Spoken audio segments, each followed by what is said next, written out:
Mtazamaji, bado sekeseke linaendelea na sasa ni uongozi wa Yanga umeweza kutoa tamko kubwa nini kitaweza kujiri siku ya leo. Lakini moja ya matamko aliyoweza kuyatoa ni taarifa kwa umma ambayo inasema kuwa, ninanukuu, uongozi wa Yanga African Sport Club unapenda kuwataarifu umma kuwa mchezo wetu wa ligi kuu ya NBC uliopangwa kuchezwa tarehe 8 mwezi wa 3 ya mwaka 2025 dhidi ya timu ya Simba Sport Club majira ya saa 1:15 usiku upo pale pale na hakuna mabadiliko yoyote. Yanga African Sport Club kama wenyeji wa mchezo tunaamini taratibu zote za mchezo kama inavyoelekezwa kwenye kanuni za ligi kuu ya NBC ziko sawa na maandalizi yote yako tayari.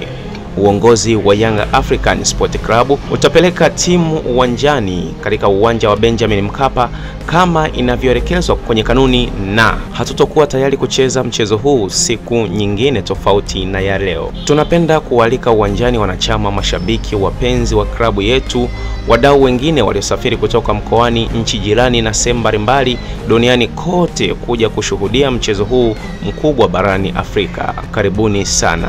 Mtazamaji, hayo ni maneno yaliyoweza kuandikwa, ni barua iliyoweza kuandikwa na uongozi wa Yanga kwa habari ya mchezo wa siku ya leo. Wao wanasema watapeleka timu uwanjani, lakini Simba wanasema hawatoweza kushiriki mchezo wa leo.